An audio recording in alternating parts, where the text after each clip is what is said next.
Welcome into day 5. You're with the JUCO Full Windup, brought to you by Pepsi. I'm Kyle Stanley alongside Phil Stafford. And Phil, we've had some exciting games the last couple days after starting off this tournament with a lot of blowouts.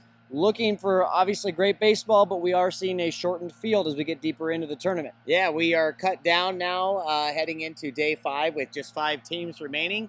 Only 2 of those are undefeated. And coming out of day 5, as we go into day 6, you'd only have 1 team remaining undefeated. So we're starting to definitely figure out who's going to be left standing here as we reach the weekend championship weekend. And just 2 games today, so let's go ahead and start you off with those games. This was a tough elimination game for McLennan to play in because it was not even 20 hours ago that they lost a heartbreaker to Sanjak. But the Highlanders and Chase Embry were keeping things loose before the start. This thing's surprisingly not that heavy. It's not bad. I got a big head anyway. Don't let us win today. Let us away today. Let us sleep today. You better send us away today. Mountains are fake. They're fake. They're painted on. It's a set. It's just funny because you can't see them at night, you know what I'm saying? They just turn it off. It's a big green screen. Hope this camera has a radar gun. That's about 95. Ready for McLennan to win today? Oh yeah. What are you doing? They'll just get a haircut in middle of the World Series.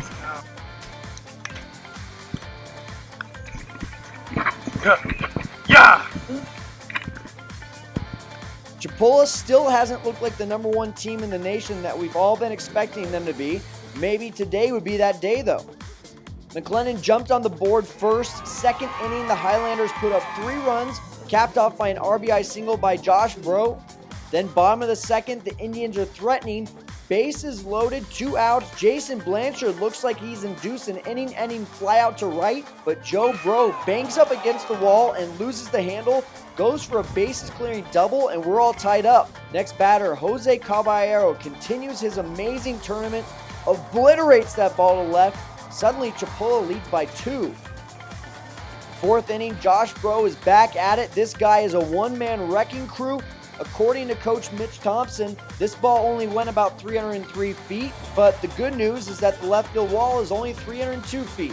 Home run makes this a 1-run game, but Chipola's Reynaldo Rivera learned something from Bro. Bottom 4, Rivera finds the short left field fence, practically an identical home run to Bro, but this one is good for 3 runs. And then he does it again in the 6th. This time he takes all doubt away, demolishes one to right center off the scoreboard, and in 2 swings, Rivera has put 6 runs on the board, and he's given his Indians a 15-6 lead. But Bro responds too. Top of the 7th, McLennan down to their final strike.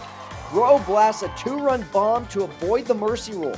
So we head to the 8th. It's 15-9 when Cole Herring hits a 2-run home run. Chipola is now feeling a lot less comfortable with their 15-11 lead.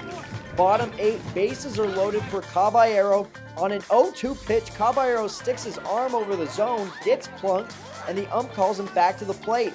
I think Caballero may want to buy the umpire dinner. Just a couple pitches later, he hits a walk-off mercy rule grand slam home run. The Highlanders have to pack their bags, and Chipola is now moving on. I went up there to get a home run. That's all I went to do at the plate, and then I swing, I keep fouling off, and finally I swing it harder, and I hit it. What we're looking for right now is to get to Saturday, and whoever we have to play, we know we got to put it on the line, and we have to play well, like we did today. I can't say enough about Mitch's club and the class act they are, and the way they play as well, and the rest of the teams in here be the same way. Every day of the year is I want to get back to Grand Junction. I want to take another team out there. I want them to take me out here, and I want these kids to get to experience this because this is a lifetime experience. But at the end of the day, I hope that they know that I love them and that I'll do anything I can for them, and that goes for the next 25, 30 years. Wabash Valley versus Sanjak is our night game. Each of these teams are 2 wins away from a championship game. Prior to the game, we have to give our kudos to Real Recruits basketball graduate Kobe Steves. He was honored with a scholarship award during pregame. Kobe's heading off to Hastings College to play basketball in the fall. Back to game action, Sanjak skipper Tom Arrington became the winningest coach of JUCO World Series history. In their first appearance in the World Series, the Warriors haven't tallied a mark in the loss column yet. So first inning, Hunter McClellan was missing low, he was missing high. He ushered 2 walks before he was replaced by Taylor Rich.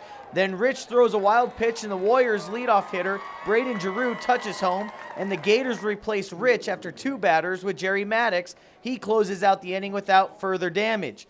Then the Gators tie it up in the bottom of the first, and in the second, catcher Brett Wright, in his second World Series appearance with Sanjak, puts the ball to the wall, sets up Ryan Johnson with runners at second and third.